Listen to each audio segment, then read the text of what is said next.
Dear Mr. Williams, I never know about writing to an author. If you're older than I don't want to seem impertinent. If you are younger, I don't want to seem patronizing. But I feel I must risk it. A book sometimes crosses one's path, which is so like the sound of one's native language in a strange country that it feels almost uncivil not to wave some kind of flag in answer. I have just read your Place of the Lion, and it is, to me, one of the major literary events of my life, comparable to my first discovery of George MacDonald, G.K. Chesterton, or William Morris. Neville Cockle first put me onto the book. I have put on Tolkien and my brother. So there are 3 dons and 1 soldier all buzzing with excited admiration. We have a sort of informal club called the Inklings. Can you come down someday next term, spend a night as my guest in college, eat with us at a chop house, and talk with us till the small hours? Meantime, 1,000 thanks. C.S. Lewis. This is Pints with Jack, Season 9, Episode 23. The Third Inkling. After Hours with Grevel Lindop. Have you been looking everywhere, searching for a place where you belong? Away from the masses, among clinking glasses, where the hearth fire is on. Let the laughter welcome you in, that eagle and child din. There's room at this table, so take a seat and tuck right in. For Pints with Jack. Pints with Jack.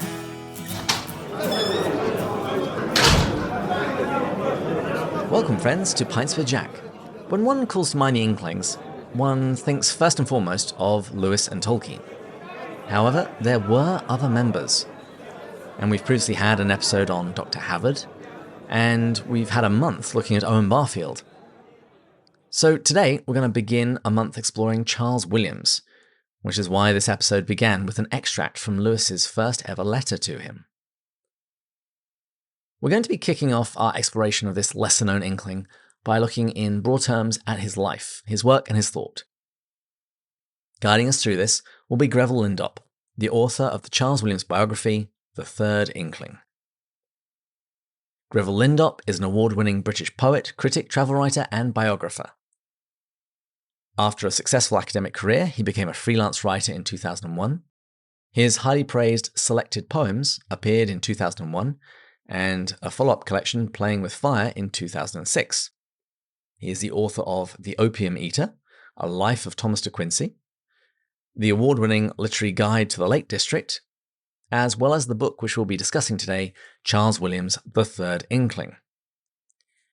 A keen salsa dancer, he reached BBC 4's Book of the Week slot in 2008 with Travels on the Dance Floor, in which he explored Latin America in pursuit of music and dance, meeting a host of extraordinary characters on the way. Grevel Lindop, welcome to Pints with Jack. Thank you very much, David. Very good to be here. Well, it is always good to have another proper English accent on the podcast. You live near Manchester? I'm actually in Manchester, although not too close to the centre, near enough to walk out of the city if I want to, which I sometimes do. But yes, here I am in the north of England, well away from Oxford. Well, it's actually where all of my family has coalesced. We were all brought up in the south, but over the years, everybody has moved further north and closer to Manchester. It's a good place to be. It is. Now, as we heard in your bio, you're a keen salsa dancer. And I actually don't think our listeners know this, but I did salsa for many years, as well as a few other dance styles. And I even did some teaching of salsa. So it is something that's very near and dear to my heart. But before we start talking about the Inklings, would you mind just telling the listeners a little bit about how an Englishman of all things, can be seduced by Latin rhythms? Well, I think anyone who tries it is liable to get seduced by salsa, but I was recommended to try it by a friend. And so as a New Year's resolution, I went out and ventured onto the dance floor, took some classes. And after a few weeks, I was hooked. But I began to realize that it was a dance with great depth, because Cuban salsa, at any rate, comes from the spiritual and musical depths of Afro-Cuban culture, And so it has a huge history behind it. It has amazing musical complexity, as well as being great fun and a good way of meeting people. Now that it definitely is. But it's really funny that you started as a New Year's resolution, because that was actually how I also started salsa and dancing in general. What had happened was I went to my friend Rachel's wedding, and she married a guy from Spain, and so at the reception, there was a lot of Latin music. And I remember being absolutely terrified about going out onto the dance floor. And so over the course of that reception, I vowed to myself, this was my New Year's resolution this year. I was going to learn how to dance, and in particular, this kind of music. And I wasn't too sure when I started taking lessons, but after a couple of months, I discovered I had hips. Yeah. I didn't even know Englishmen had hips. Oh, yeah. And soon after that, I just fell in love with salsa and dancing in general. Well, good for you. Thank you. Well, are you drinking anything today? I'm drinking tea, actually, as I often do at this time of day. It's just coming up to 6 o'clock over here, so not a pint yet. Good man. Well, I'm actually also on tea today, a nice strong cup of Yorkshire Gold tea, because I still have some work to do this afternoon. So this is a very English occasion. Very English indeed. And with that, cheers. Cheers. To begin with, can you please tell us about how you discovered the Inklings? Well, I've been reading C.S. Lewis since I was a child, when I discovered the Narnia stories, all of which I had in the old Puffin Books edition and read until they fell to pieces. I read The Lord of the Rings when I was 11 or 12, and I've been reading it ever since, and The Hobbit. So I'm a great Tolkien enthusiast as well, but I knew nothing about Charles Williams. That came about in a completely different way. I've been practicing Buddhist meditation since the mid-1970s. And it was my meditation teacher, who had an interest in a huge range of spiritual traditions, who said to me, "You ought to read Charles Williams. I think you'd enjoy him." So I went off and I found War in Heaven, Williams's novel about the theft of the Holy Grail, a thriller, really, but with a big spiritual dimension. And I was hooked. That unique blend of the excitement of the crime novel with the spiritual depth that Williams can give to his fiction absolutely drew me in. And I went on and read the other 6 novels. I didn't know about his poetry, but I was a fan of his fiction from the word go. You and I had about the same introduction. War in Heaven was the first book of his that I tackled as well. I had spoken to Dr. Serena Higgins beforehand and said, which of his books should I begin with? And she said, if you're going to go with the novels, start with War in Heaven, because that one actually has a plot. Yeah, yeah. I think that's good advice. So what was it that then continued drawing you to Williams and ultimately moved you to write your very substantial, I've got to say, biography, The Third Inkling? Well, I've always tried to write the books that needed to be written. And some years after I started reading Williams, by which time I was an academic in the Department of English at Manchester University, I realized that there was no adequate information available about Williams. There was no full biography. And the real catalyst for starting work was that I was sent by Carcanet Poetry magazine to interview Anne Riddler. Anne Riddler was quite a significant poet in her time. And in the course of the interview, I found out that she had been mentored by none other than Charles Williams, this mysterious man. So I began to question her about him. And I realized that here was a fascinating and significant writer who seriously needed to have a biography written, really before it was too late, because Anne and many other people who'd known him were now quite old. And it hit me that if I didn't start listening to these people soon, their lives would end and the story of Charles Williams would be lost. So I began taping interviews with people like Anne herself, with John Heath Stubbs, with the Spalding sisters who had looked after Williams in lodgings during the war with other writers who'd known him. Christopher Fry, the playwright. I tracked down everybody I could who had known Williams because I thought if I don't do this now, it's going to be too late. And I gathered a big archive of sound interviews. And I reckon that was the first priority. So I did that first, and then I did my documentary research and research into papers. That came later. You mentioned in the book that it seems that a biography was resisted early on due to a mixture of paper shortages, because we're just ending World War II, but also that his widow was a little resistant to a biography being written for fear that certain secrets of his life would come out. Yeah, that's right.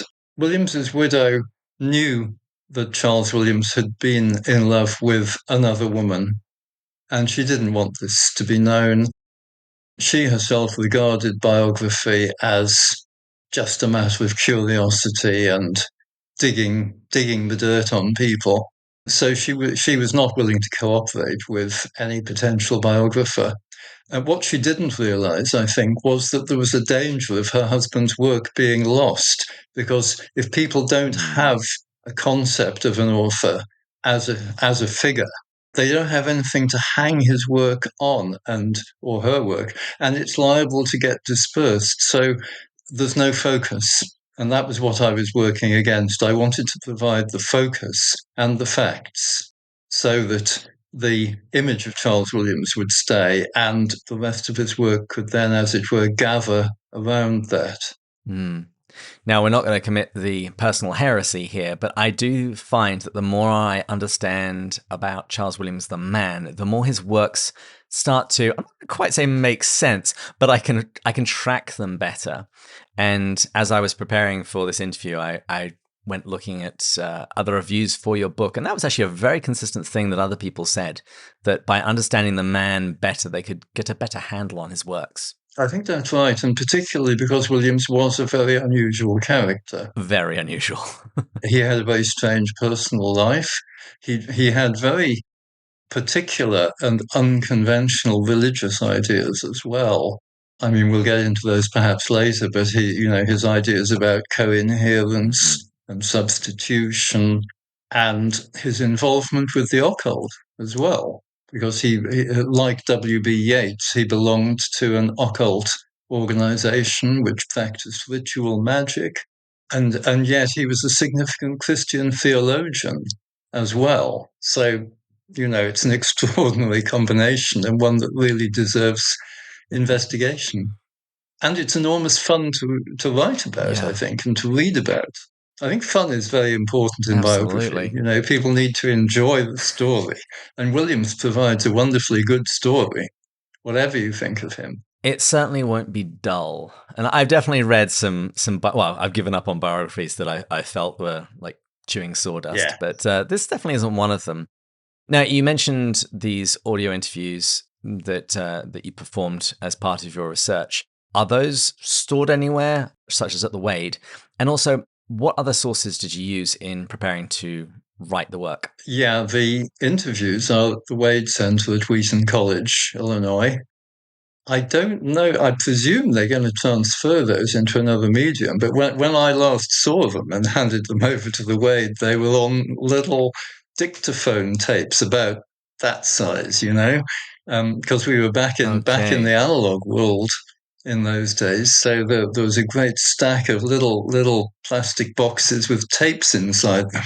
So I think they're all going to have to be transferred to digital and maybe transcribed as well. I have a lot of them transcribed, in fact. Apart from that, well, fortunately, a huge body of Williams's private letters were deposited in the Bodleian Library in Oxford. Ah, that's where they are. Okay. And I was very lucky because when I was doing the research for the book, I guess I started on this around 2008, that stage of the work. The embargo on opening this material was just expiring because they'd been deposited in the Bodleian with something like a 50-year embargo, and it was just coming to an end. So I think I was the first person who was allowed to open this material. It was in cardboard folders, some of it was in plastic bags. It was chaotic, but it contained Williams's letters to the poet Anne Liddler, to other friends, and there was this huge body of material, and it was a treasure trove. So I was able to just open this and get into it. Wonderful. To quote Williams himself, the staff work of the omnipotence never ceases to amaze me. Yeah, something like that. Okay, so that's where they're all deposited, because it was one of the things as I was preparing this.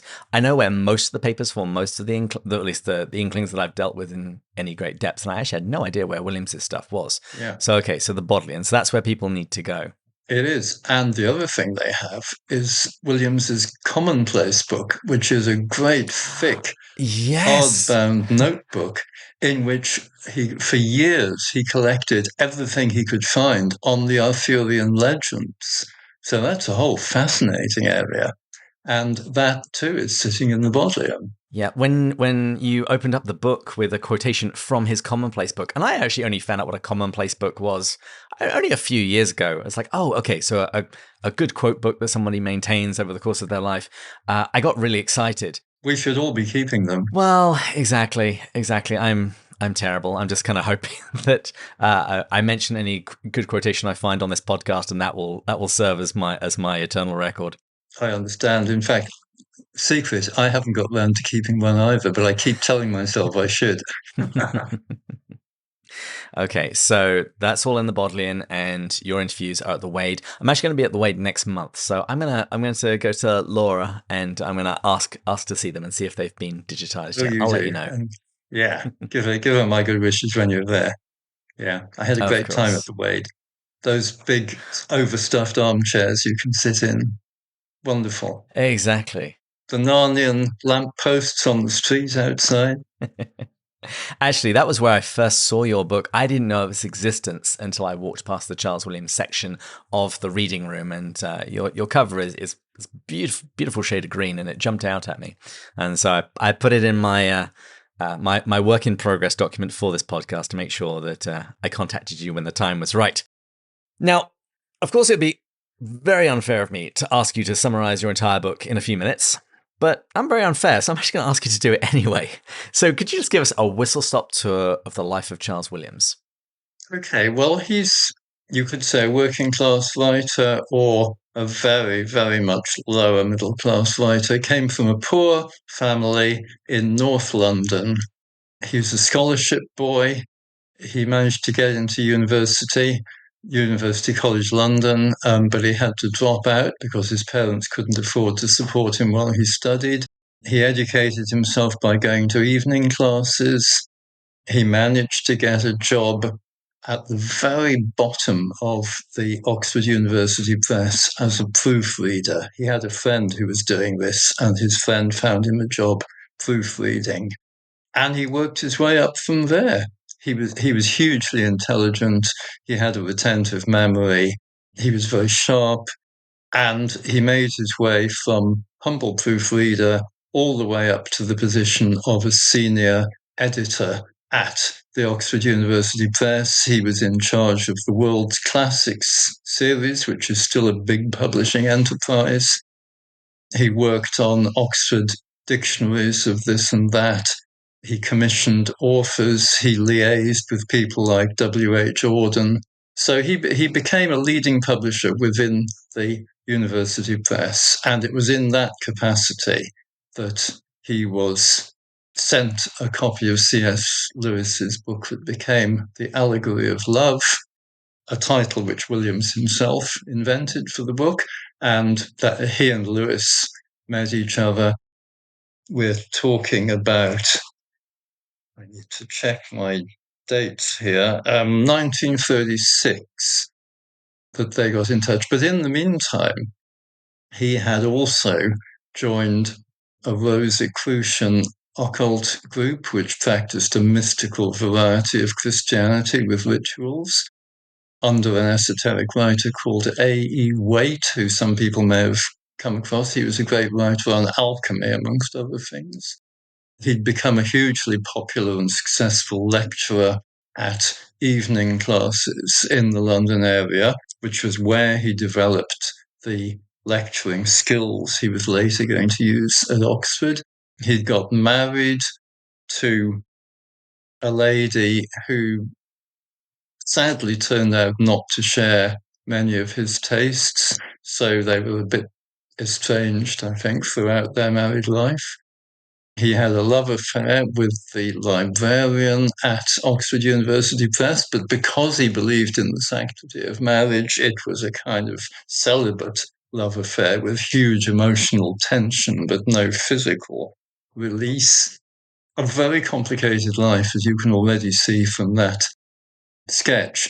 And crucially, at the outbreak of the Second World War, the London branch of OUP, the Oxford University Press, moved to join the main branch in Oxford. And so suddenly Charles Williams and C.S. Lewis and the other Inklings were all there together in the one city.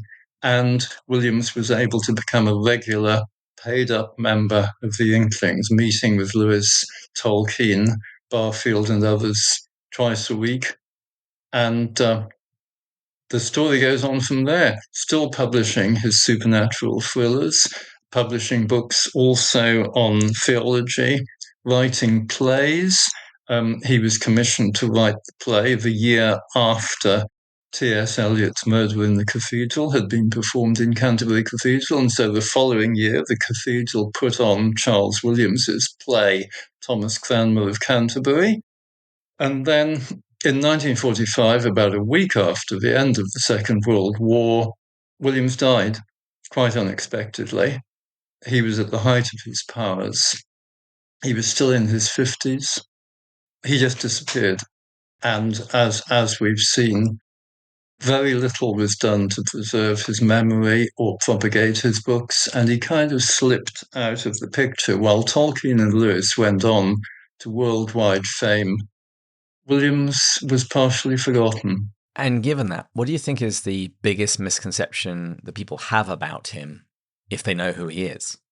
I would almost say the biggest misconception they have is that they don't know he existed, but that's not quite what you're asking.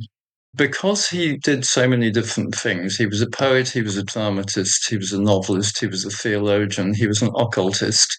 Some people probably might not read his work because they think, oh, he's a Christian. And if they're not a Christian, they think, oh, that means he's going to be boring. Some people who are Christians and love Lewis will think, he was involved in the occult, so we don't want to go near him. Some people will be aware that he's an Arthurian poet. I think he's the most important Arthurian poet of the 20th century. His two collections of poems on the Arthurian legends are wonderful, but when you first read them, your first impression is that they are fantastically obscure. And if you're the sort of person who has to understand conceptually every line you read before you move on to the next, you will simply bounce off. If you're going to read, I love Williams's poetry, but the only way to read it is to read it, let the sounds and the images wash over you, take in what you can. Don't try to understand or analyze it at the first reading. Come back to it every so often, and little by little, the pieces will fall together and build up a structure, and you will find that you do understand. But let me say, he's even more obscure than T.S. Eliot, and that's saying something. Yeah, I was going to say, when it comes to poetry, we did an episode on T.S. Eliot because we like to do Jack's Bookshelf once a season where we look at the authors that Lewis read and that influenced him. And so I read T.S. Eliot for the first time. I got to say, I found him really difficult. Yeah, give me the early romantics any day of the week. I could at least grapple with what they were saying. Whereas with Eliot, I found myself very regularly lost. And so when I found out that Charles Williams was friends with and was rubbed shoulders with people like Eliot and Dylan Thomas and W.H. Auden, I got kind of worried. The bit that gave me a little bit of hope was discovering his relationship to Gerard Manley Hopkins. I think he was his editor, if I recall. Yeah. And Hopkins I love much more. It's just impossible to catalogue all the interesting things about Williams. I mean, Williams was the editor of the first widely available edition of Hopkins. Just among innumerable other things, he put Hopkins on the map and was very much influenced by him. He reviewed A Vision by W.B. Yeats, and Yeats said that he was the only reviewer who'd understood the book. I mean, you can just go on. The list is incredible. He was the only person who got on equally well with C.S. Lewis and T.S. Eliot. Bridging two worlds. Two men who couldn't stand each other, who were like chalk and cheese. And yet Williams got on great with both of them. He's just an extraordinary character. And how you described approaching Williams's poetry is really the conclusion that I reached with Eliot. I just had to read it, let it wash over me, and sort of see what sediment was left at the end of it and go from there. But I began Williams with his novels, as you did, but it becomes very, very clear in your book that you see him chiefly as a poet, or at least that this is the thing that people need to know him for. So what is it that you think makes his poetry so good? It has wonderful sound and wonderful rhythms, and it has wonderful strangeness. It's not like anybody else's. It has amazing images. It's like Hopkins and Eliot spliced together and then turned up about 10 degrees. There's an intensity and a strangeness which is just magnificent. I edited a new edition, in fact, along with John Matthews. We put together an edition of the Arthurian poems of Charles Williams, which includes all his published work on the legends, and we've tried to give it introductions and so on, which gives some guidance as to how to get into the poems. But you just have to take them in their own way as what they are, and listen to the sounds, because rhythmically and in terms of sound, they are wonderful. That's something that he learned from Hopkins. Mm-hmm. I heard that recently some more Arthurian poetry was actually found at the Wade, previously unpublished. Do you know anything about that, or do you guess that there's much more undiscovered material out there? There's masses. Not all of it's very good. Williams was a very prolific writer. I mean, he was an obsessive writer. He hardly slept. Like all great writers, I think he was a workaholic. I think all great writers are workaholics. They never stop. They never sleep. They complain about their headaches and their eye strain and their flu, but they go on working. Williams was trying to write these poems for much of his life, and it wasn't until the 1930s and the influence of Hopkins and the advice of Anne Riddler that he really saw how to do it properly. And so on the way, he kind of discarded less good poems based on Arthurian themes. And there is a collection which I think may well be published in the near future, called The Advent of Galahad, which consists of a collection of poems that Williams had written and typed out and was considering publishing before Anne Riddler went through them and suggested that he needed to modernize his style. And at this point, somehow he had a breakthrough and just produced these wonderful new poems that we already know. But The Advent of Galahad is not bad. And I think these poems will become available. But I mean, below this, there are also less and less good things, which I don't know. I suppose they'll probably get published in the end, but maybe they shouldn't, You don't want to load the guy down with too much baggage, I think. I think the good stuff is what matters. The other stuff is interesting for scholars, but the joy of it is the really fine work in his 2 published volumes. Yeah. I remember when I started exploring Lewis himself as a poet, and I was shocked just the sheer volume that he had produced. And some of it left me kind of cold, but others I absolutely adored. Now, what was Williams's career like as a poet? Did he receive much recognition throughout his life? Very little. He published a number of seriously mediocre volumes through the 20s, 30s. It wasn't until the late 30s that he hit his stride. He didn't find an individual style, and he was trying to express ideas, but he didn't have an adequate way of doing it. I don't think that early poetry is really of any great value. It's useful for understanding his development, but I wouldn't recommend those early books. I think they're very poor. He's somebody who develops by sudden fits and starts. He'll have a breakthrough and then everything changes. Therefore, he didn't get any encouraging criticism early on. Really, for a while he was mentored by an Edwardian poet, really called Alice Meynell, who is in fact just coming back into fashion. Strangely enough, next week I'm listening to a podcast from Carcanet Press by the editor of a new selection of Alice Meynell's poems, and people are suddenly being surprised at how good they are. But one thing that Alice Meynell did was to hold Williams back by telling him not to write like these awful modern people like T.S. Eliot. And that really impeded him, I think. It held his development back. Fortunately, he was given the job of editing Hopkins, and suddenly that helped him to make the breakthrough, that and the support he had from Anne Riddler. I know Lewis liked the classical forms much more. Do we know how he regarded Williams's poetry, given the fact that he loved so much about the man and his other work? He did regard Williams's poetry very highly. And in fact, he put together a quite substantial essay to help people read Williams's poems after Williams's death.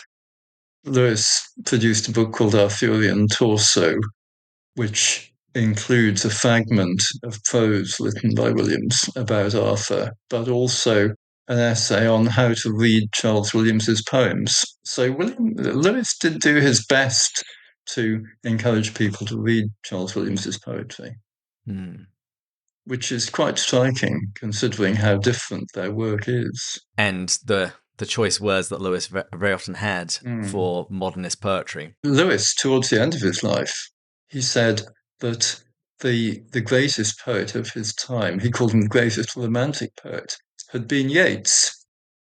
And I always found myself thinking, well, for goodness sake, Mr. Lewis, why didn't you write something about Yeats? I'd love to know what you... And of course, also coming from Ireland, because Lewis came from the north of Ireland, I would love to know what Lewis thought about Yeats, and he never tells us. Well, in Jack's defense, he did write a lot.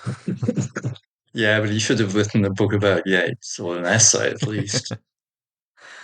Yeah, I actually have my own personal list of all of the various books that I wished that he'd written, not least of which the book that he began with Tolkien. But next time around, we'll see. Is that the time travel book? Actually, not that. The Lost Road, was it? No? It's actually the basis for Dr. Stephen Beebe's book, C.S. Lewis and the Craft of Communication, when it's actually a book on writing and communication. And given it's one of the things I think Lewis does best, I would have loved for him to finish it. But I think we have about a chapter, and I think he was probably waiting on Tolkien. Hope springs eternal. Anyone who waited on Tolkien could wait a long time. Quite. Well, okay, so I think we've covered his poetry pretty well. We've mentioned his novels, and you've also mentioned some of the other genres that he wrote in, such as the plays. Could you just fill out Williams's corpus a little bit for us of what else that he wrote and the works that were particularly important? I think his theology is clearly important. The Descent of the Dove and He Came Down from Heaven, both of them works of the later 1930s, I think. Williams believed in Christianity from one point of view in a very practical way.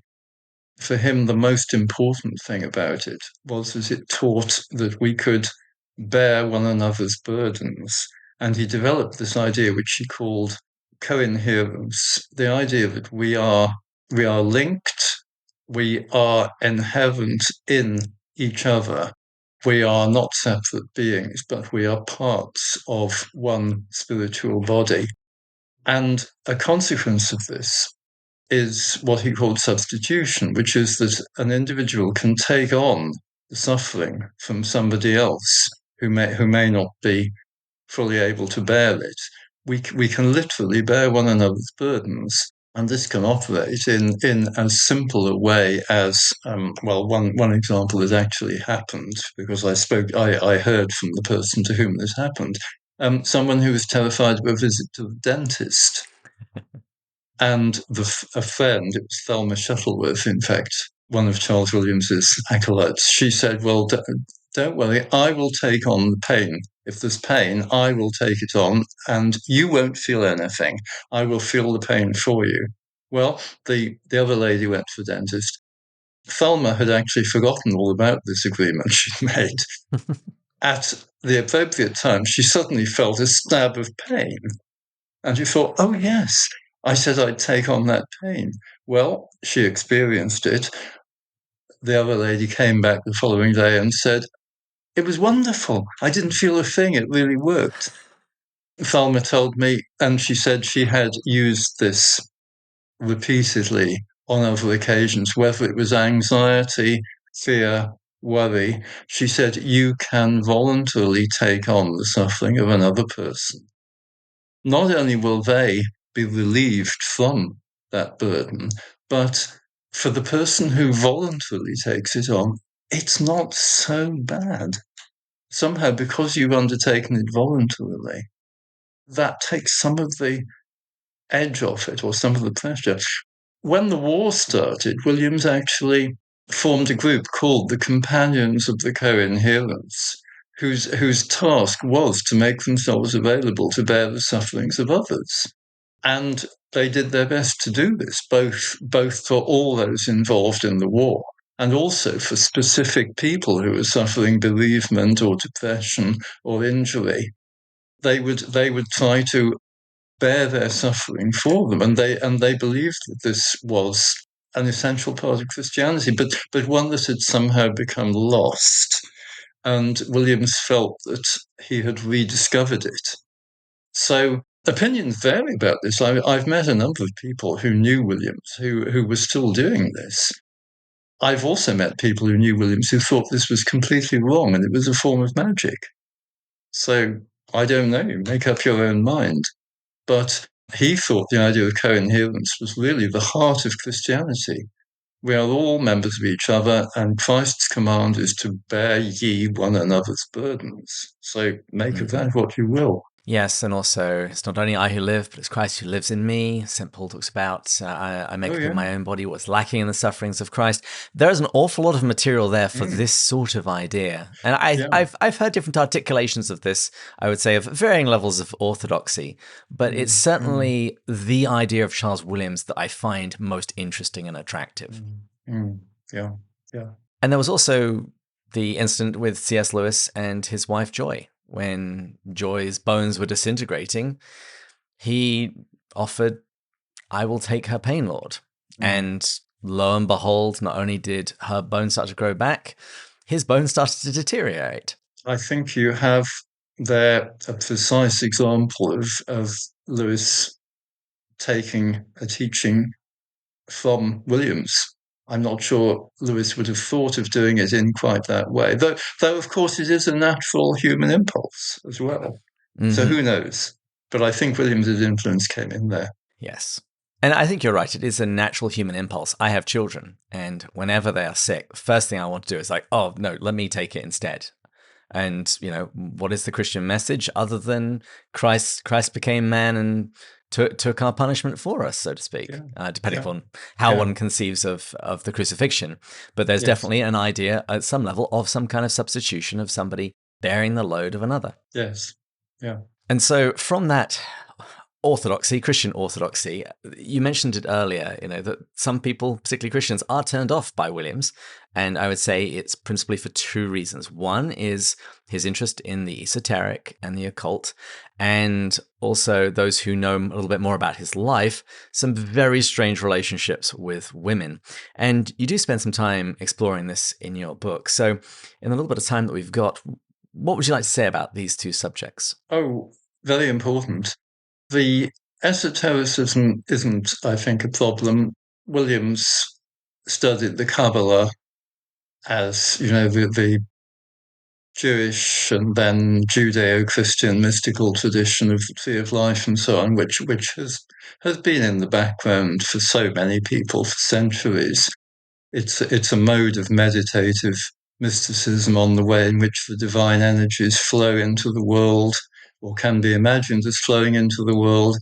And I don't think, I don't think there's much fault to be found with that. And that's really what he learned in A.E. Waite's Rosicrucian order.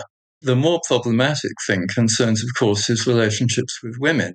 Despite being quite an ugly looking man with quite a harsh Cockney accent, he was extremely attractive to women. Women were fascinated by him and drawn to him. He formed close relationships with some of them. They were not sexual in the usual sense, or certainly not in the full sense, but there was an element of, I suppose, what you have to call sadomasochism in them. Williams undoubtedly had those impulses. And, for example, Phyllis Jones, the lady with whom he was most in love, there were games which developed in and around the office where he would set her little tasks.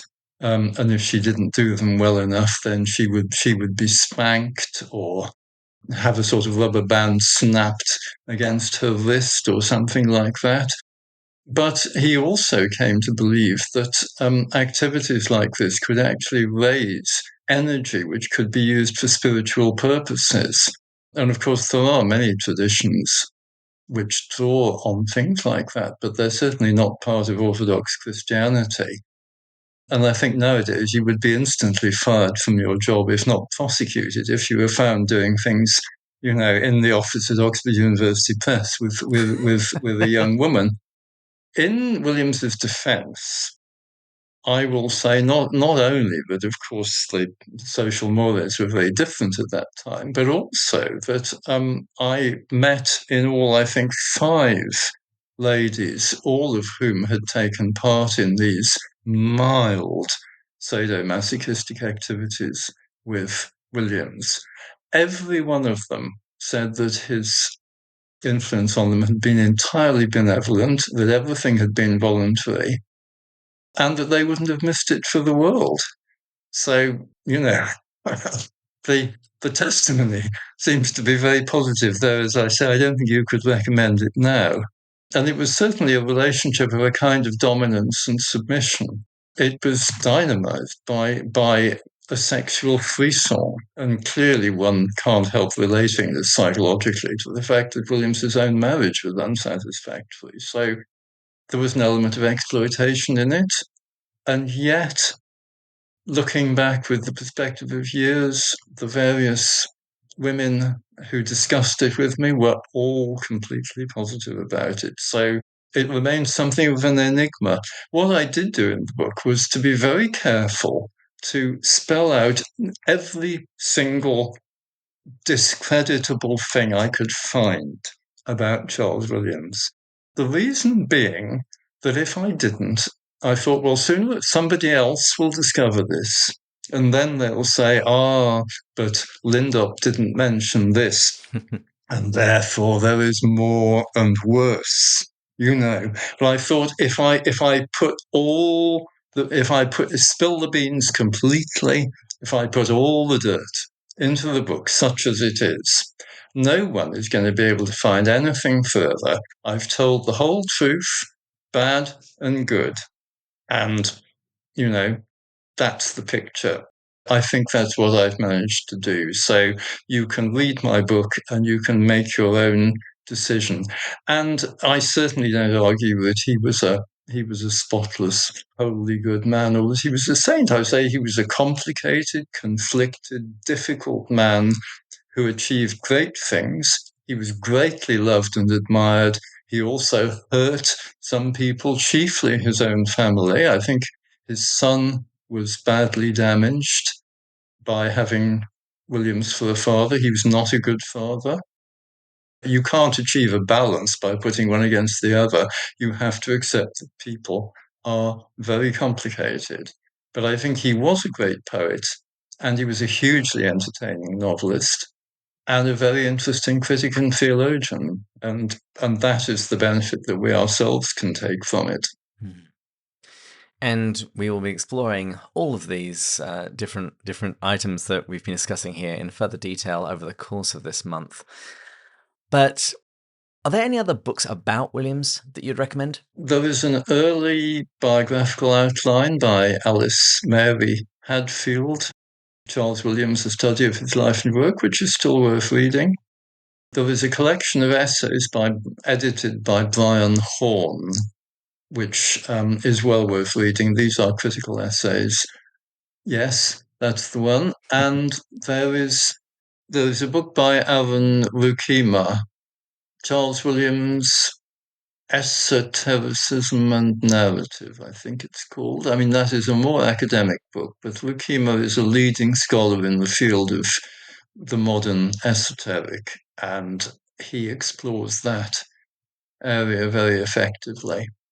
There isn't much more, simply because Williams has had to be drawn back from almost being forgotten. I believe there will be a lot more in future, and little by little, he's being rediscovered, as I hoped he would be.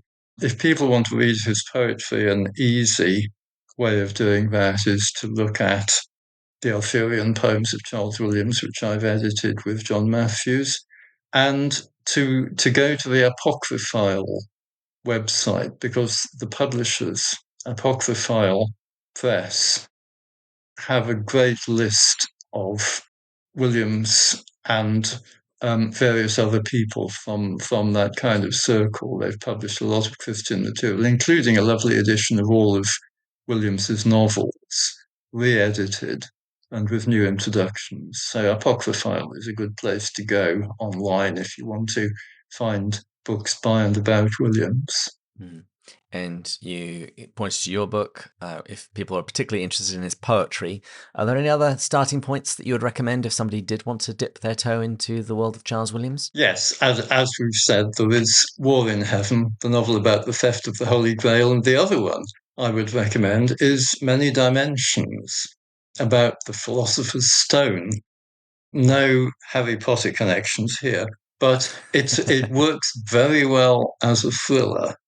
And at the same time, it's full of very, very interesting ideas. And in its time, it was a real advance in science fiction as well. It contains one of the best time travel episodes ever written.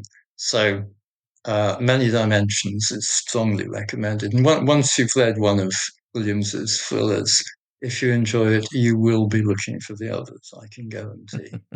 Grevel Lindop, thank you so much for coming on the show. Thank you for having me. It's been great. Where can listeners go to find out more about you? The easiest way would be my website, which is grevel.co.uk, Grevel being